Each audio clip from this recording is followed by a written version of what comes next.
você já está entre elas.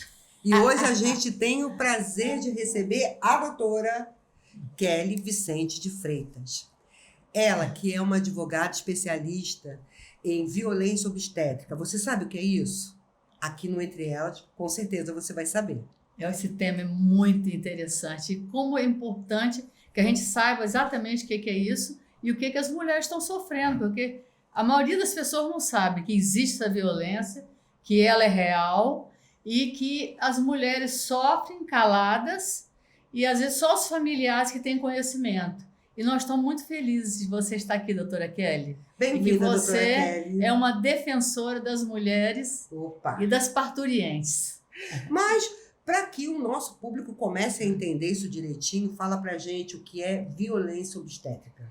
Violência obstétrica, pegando o gancho do que a Marilene falou, na verdade, quando a gente fala, a gente não conhece o termo, pode não conhecer o termo, porque é um termo novo, tem sido estudado muito na última década, principalmente assim, em países da América Latina, Argentina, Uruguai. No Brasil, esse termo, violência obstétrica, a gente não tem nenhum documento oficial que conste esse termo, violência obstétrica, mas na Argentina e no Uruguai a gente já tem isso em legislação. Então, assim, apesar do nome ser novo, a violência é uma violência já antiga. A prática é antiga. A prática é antiga. Então, quando você vai conversando com as pessoas, você vai descobrindo que, de algum modo, ela já sofreu algum tipo de violência obstétrica. Porque a violência obstétrica é qualquer agressão relacionada à gestante ou à parturiente, durante o parto, na fase pré-natal ou no pós-parto.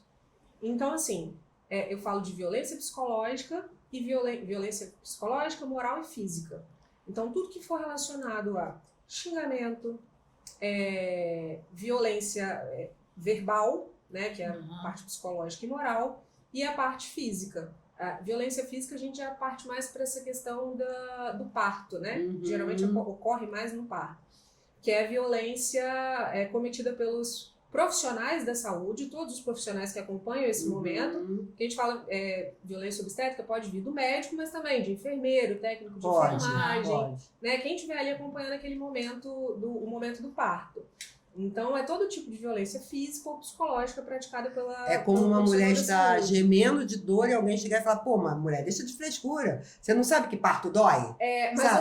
Ou na hora de fazer, você não estava sentindo dor. Você ouve demais. É verdade. Quase todo mundo que você vai conversar que reclama de alguma coisa com o médico que está sentindo, mas na hora que você estava lá fazendo, você não estava sentindo dor. Tem outros casos, assim...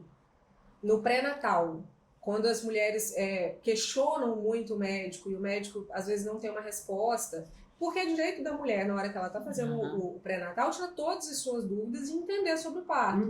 E aí quando o médico ele não sabe o que falar, ele começa a pressionar a mulher.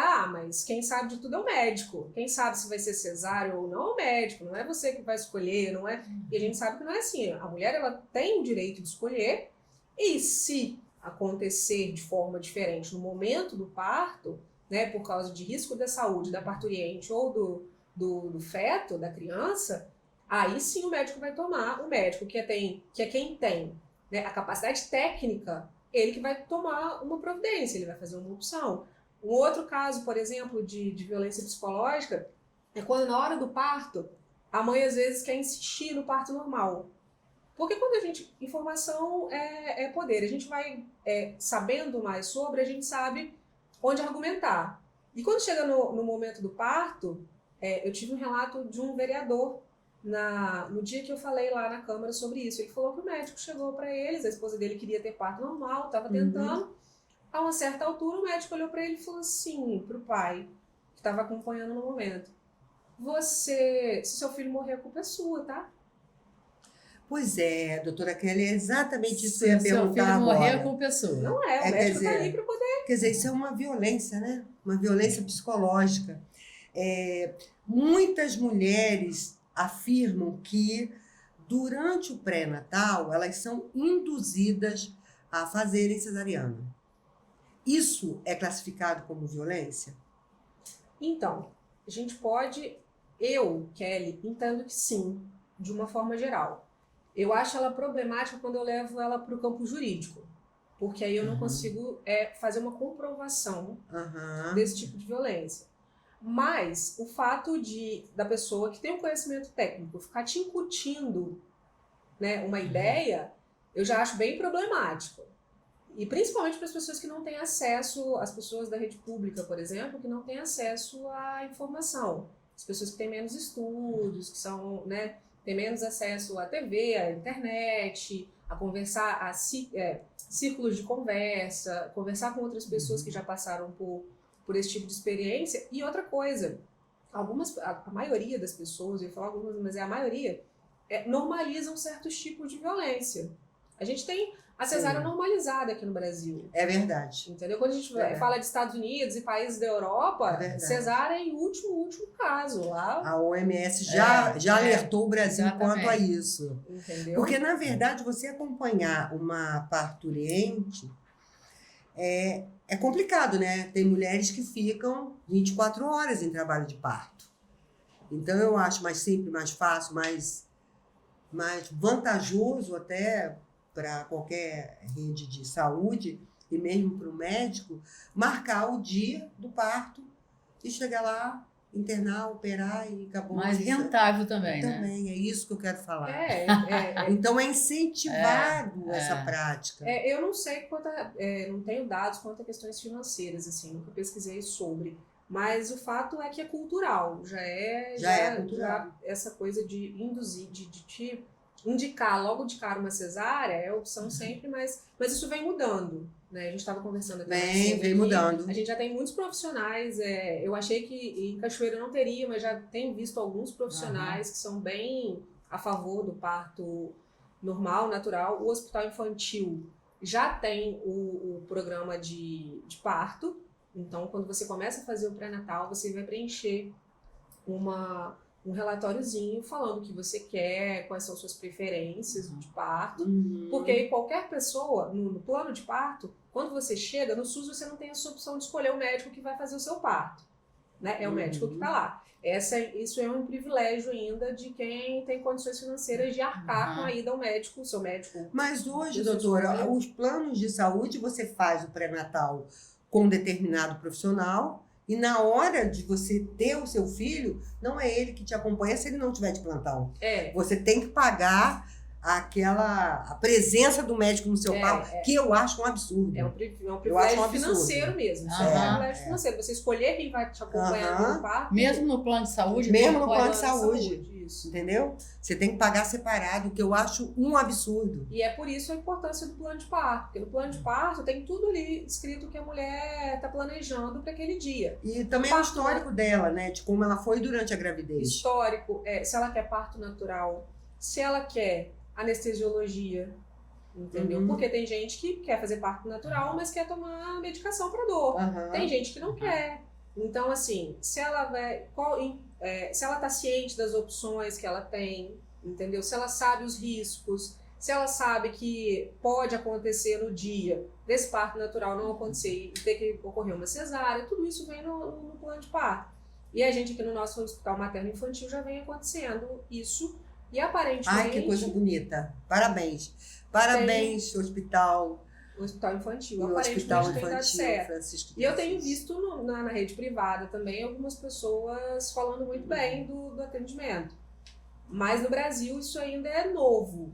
Assim, a gente não tem nenhuma legislação, né, partindo aqui para o campo jurídico, a gente não tem nenhuma legislação unificada que fale sobre violência obstétrica, que fale sobre isso. A gente encara a violência obstétrica hoje como um direito, né, quando a gente entra com um tipo de ação, uma indenizatória, por dano moral, material ou dano estético, dependendo do caso em questão. Isso entra aí na legislação do Código Civil. A gente não tem uma legislação específica, nem nacional, nem estadual, que regulamente isso. A gente tem alguns projetos de leis pelo Brasil, estaduais e municipais, mas nada ainda muito fechadinho. Porque a gente tem um projeto de lei na Câmara dos Deputados, desde 2020, ele está engavetado. Ele foi até proposto por alguns deputados do PSOL, a Aura Carolina, Thalíria, que se juntaram e fizeram esse projeto, que ele regulamenta os tipos de violência psicológica, moral, verbal, física. Ele traz um rol exemplificativo, é bom falar sobre isso, que é exemplificativo, porque as violências são inúmeras. E aí ele traz todo aquele rol, e aí se a gente tivesse essa legislação, seria muito mais fácil da gente cobrar judicialmente depois desses profissionais que cometeram esse tipo de violência. Tipificar um crime é fundamental para que a gente tenha penas mais rígidas. Por exemplo, o homicídio de mulheres. Né? Foi preciso uma mobilização danada de alguns partidos. A presidente Dilma, ela sancionou essa lei do feminicídio. Então, tipificar o crime é importante para que a gente tenha penas rígidas. Eu sempre falo isso. Porque senão, Marilene, cai naquela coisa assim, bateu na mulher, dá lá uma cesta básica que resolve, entendeu? Isso não pode mais. É isso, quando a gente fala de violência obstétrica, o conceito é importante. É importante a gente conceituar. A gente precisa dar nome às coisas para poder... Exatamente. Porque se eu ingresso judicialmente e falo de violência obstétrica, eu não tenho uma legislação. Isso que eu ia perguntar agora. A mulher que está assistindo esse programa e que ela passou por isso aí, ela quer buscar a lei que a proteja e que, inclusive, que ela possa receber até uma indenização daquilo que aconteceu com ela, que eu não sei nem se a palavra é essa, mas vamos dizer que seja assim. Isso. Porque às vezes ela está lá no hospital, ela foi maltratada por enfermeira, ou pelo médico, ou pelo técnico que estava junto com ela, foi grosseiro com ela, e ela teve essa criança, ela teve muito problema, porque ela sofreu muito, eles não tiveram carinho nem cuidado com ela.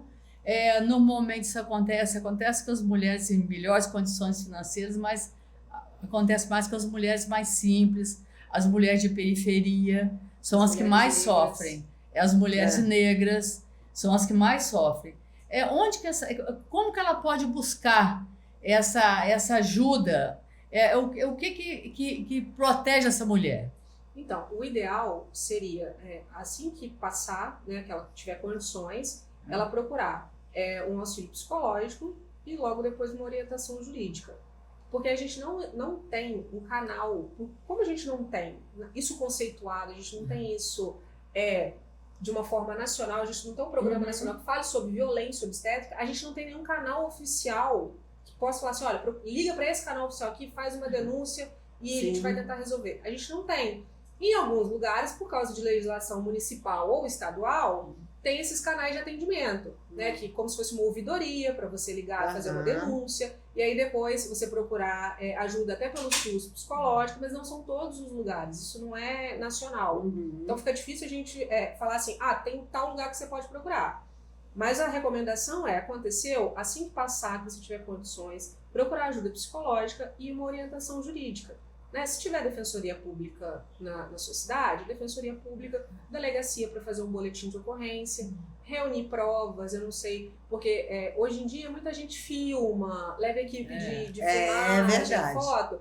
Então, assim, já pode ser, a gente já tem testemunha, às vezes até uma gravação da situação, para poder, se for o caso, entrar com uma indenizatória. E às vezes, gente, a pessoa não quer nem dinheiro, sabe? Ela quer que aquele profissional, de alguma maneira, seja penalizado. Peça desculpas a ela. É isso que ela quer. Sabe? Às vezes não é nem por uma questão financeira. Exatamente. É para que a pessoa caia na real, a ficha caia, de que mulher tem que ser tratada com dignidade. Respeito, isso. Né? O parto ele tem que ser acompanhado, pode ser acompanado por alguém da família? Pode ser acompanhado. A gente tem hoje, até fiz uma colinha aqui, dos programas no SUS, né, no Ministério da Saúde, a gente tem o Programa Nacional de Humanização do Parto e Nascimento, que é do ano 2000, a Rede Cegonha, né, de 2011, e a Diretriz Nacional de Atenção à Gestante, que é mais recente, de 2016. Hoje, a gestante ela tem direito a levar um acompanhante e, em alguns lugares, ela tem direito a levar a doula. Entendeu? Eu acho que tiveram alguns problemas durante a pandemia por causa da quantidade de pessoas. Mas logo foi resolvido até bem rápido, assim, porque... E tem uma legislação também para ser votada sobre a obrigatoriedade de doula. A doula seria uma parteira de antigamente?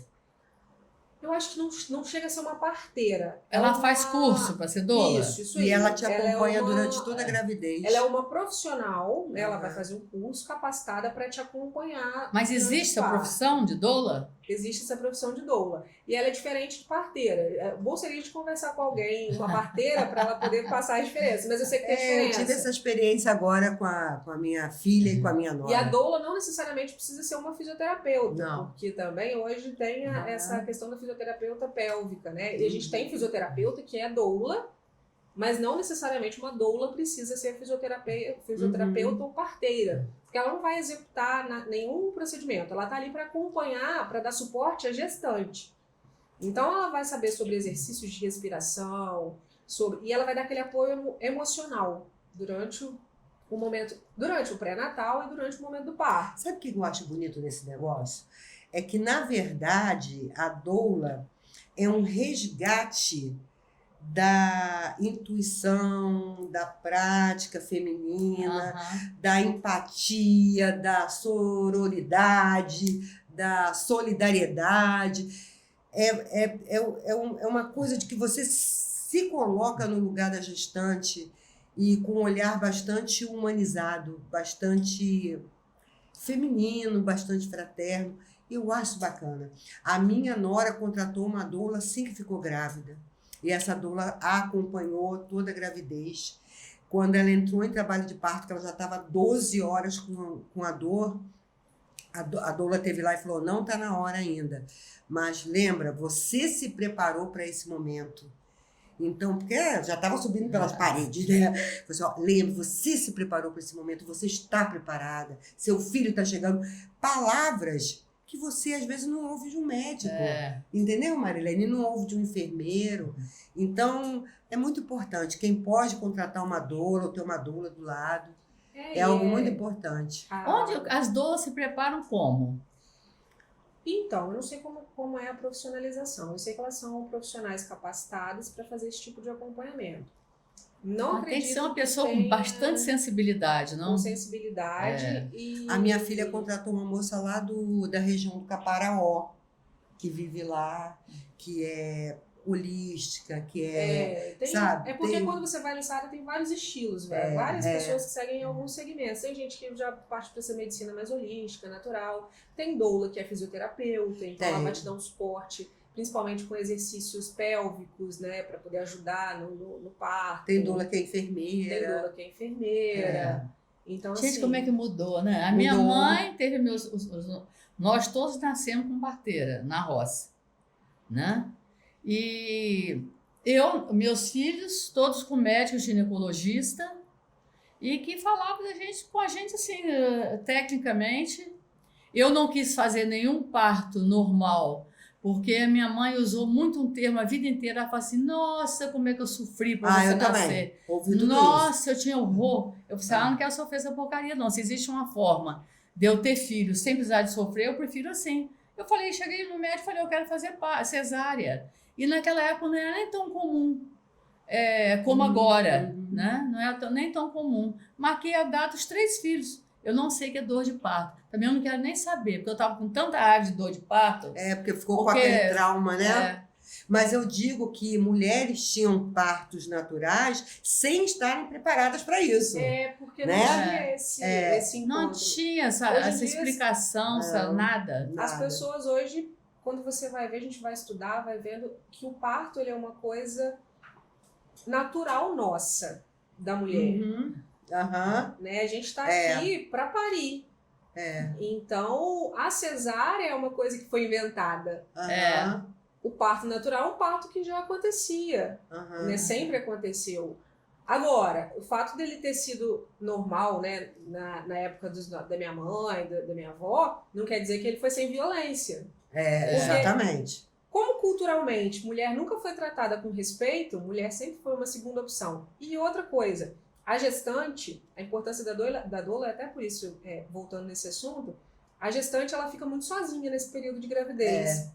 Porque ela deixa de ser indivíduo para ser a portadora de um outro ser. Isso aí, para ser só a gestante, sabe? Ela só tem a obrigação ali de gestar. As pessoas deixam de olhar para ela como um indivíduo e olham só para a criança. Não precisa muito. Quando uma mulher tem filho, as pessoas vão visitar a criança. Ninguém pergunta para a mulher: oi, como é que você está passando? Como é que foi? Você está bem? Eu tenho amigas que já reclamaram das pessoas chegarem e pôr a mão na barriga quando estava grávida sem autorização, sem perguntar se pode. Porque as pessoas se acham no direito. Entendeu? De fazer Mas, isso. Kelly, como é que você começa a se interessar por essa área? Isso que eu estava curiosa de saber. Doida pra saber. Conta pra gente. Você sofreu? Não sofri. Não vejo a minha mãe, não vi a minha mãe falando assim, com tanta...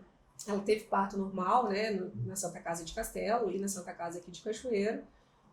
No meu parto, ela fala que ela juntou um terreiro de café inteiro no dia.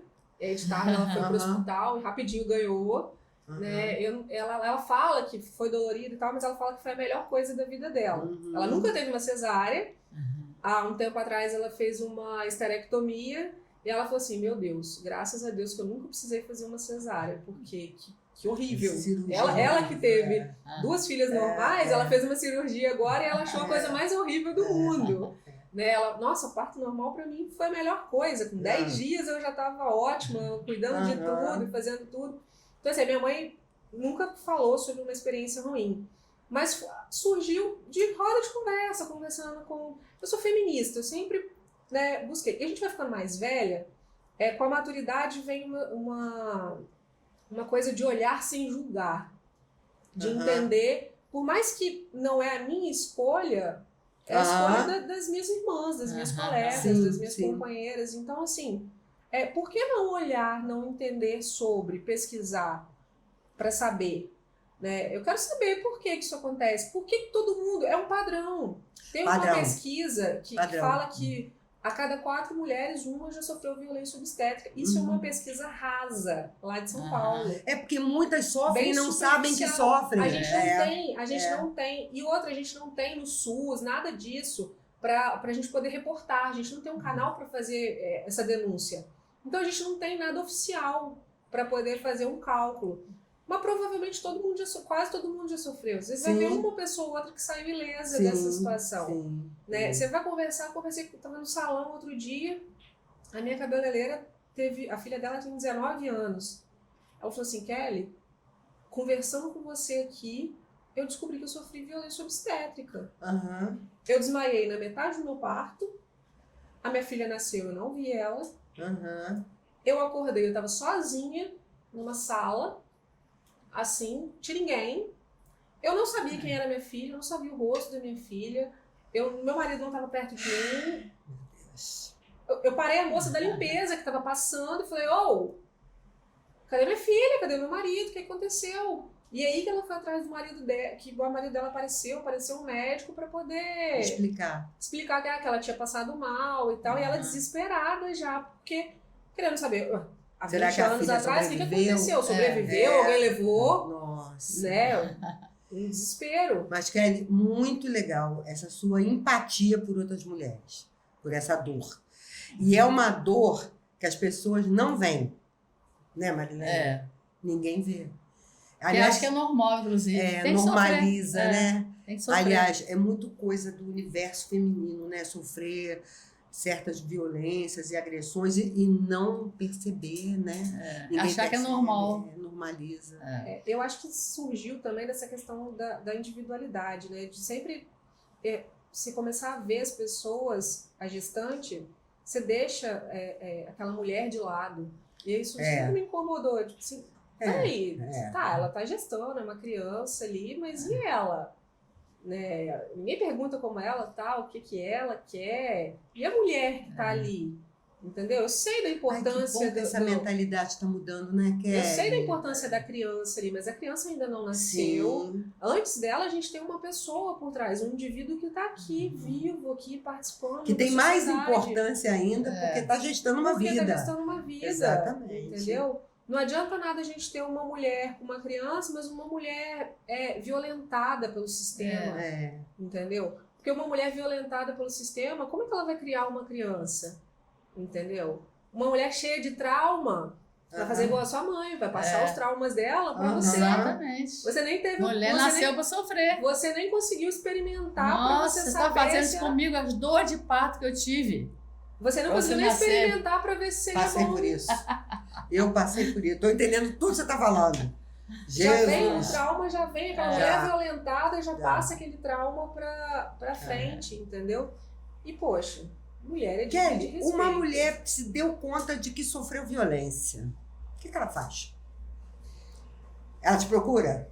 Então, o ideal seria procurar assistência psicológica primeiro, porque, né, depois de passar por uma questão dessa, principalmente alguns casos que são mais graves, procurar uma pessoa, um profissional dessa área de psicologia, um psicólogo, um psiquiatra, para poder conversar. E depois procurar alguém da área jurídica, um advogado, defensor público, e também a delegacia da mulher para registrar um boletim de ocorrência. E aí você vai reunir todas as provas que você tiver ali, testemunha, quem participou, né, para fazer um boletim de ocorrência. Com esse boletim de ocorrência, você vai procurar orientação jurídica para verificar a viabilidade de ingressar com uma ação indenizatória, né? Que seria uma indenização por danos morais, materiais e talvez estético, dependendo do tipo de violência. Entendeu? Porque a gente tem, por exemplo, hoje em dia tem diminuído, mas não tanto. Tem diminuído, pelo que eu tenho visto, tem diminuído mais na rede privada. Na rede pública, em alguns lugares, porque o Brasil é muito grande. Quando a gente fala de Espírito Santo, o Espírito Santo é muito privilegiado. É um estado pequeno, né, que tem acesso, até os lugares aqui que são de difícil acesso, são de acesso fácil, considerando outros lugares. Você vai para Minas Gerais, para o Pará, Nordeste, né, que tem lugares que são de difícil acesso de verdade. Que não chega informação, não chega nada. Então, assim, quando a gente fala de violência física, tem o que a gente chama de episiotomia, que é aquele corte que faz no períneo, para ajudar na hora da passagem do feto. Esse corte é recomendado em última instância, último caso. Última situação. Última O feto situação. já corre risco. Isso. E aí ele tem que ser informado para a gestante, para a parturiente, com autorização dela. Sim. Entendeu? E a gente vê relatos ainda de pessoas que só sentem a dor, o médico nem avisa. O médico só vai lá e corta, sem avisar, sem nada, sem perguntar sobre anestesia, sem... E aí quando você às vezes fala de dor do parto, às vezes nem é o parto em si, é isso aí que fizeram com a pessoa, sem ela saber. Eu estava vendo outro dia alguns casos de episiotomia que eles fazem, em vez de fazer o corte assim, faz o corte pro lado. E aí ele vai do períneo e vai pro lado da nádega, assim, ó, cortando meio que de lado, fazendo assim, né? Em vez de seguir assim, faz aquele corte, um corte maior do que o necessário. E aí entra, você já deve ter ouvido, depois da episiotomia tem que dar os pontos. E aí entra o ponto do marido, um ponto a mais do que deveria. Para fechar mais a vagina pro marido, para ele para depois ele não ter uma vagina larga, né? Nossa. Que horror. Entendeu? O ponto do marido. Olha que situação. O ponto do marido. Tem mulheres, Tem mulheres que não conseguiram recuperar a vida sexual, ter uma vida sexual saudável depois do parto, por causa disso, porque sente dor até hoje. Porque você tem um ponto ali onde não deveria ter. Você costurou um ponto a mais. Sendo que a anatomia humana e o corpo foi feito para voltar ao normal. Quanto mais a gente fala, estuda aparece mais coisas sobre horrorosas. a questão da violência à mulher, mais a Aqui, gente descobre infelizmente, coisas. nosso tempo está terminando, mas eu só quero falar um detalhe final. As mulheres que não têm condição de pagar psicólogo, a Prefeitura Municipal oferece nos CRAS, no CREAS. Então, não só as mulheres podem pagar, as outras também têm condições de procurar esse auxílio psicológico. Em todos os bairros de periferia tem CRAS funcionando, tem o CREAS, que funciona na frente da casa do Museu Rubem Braga,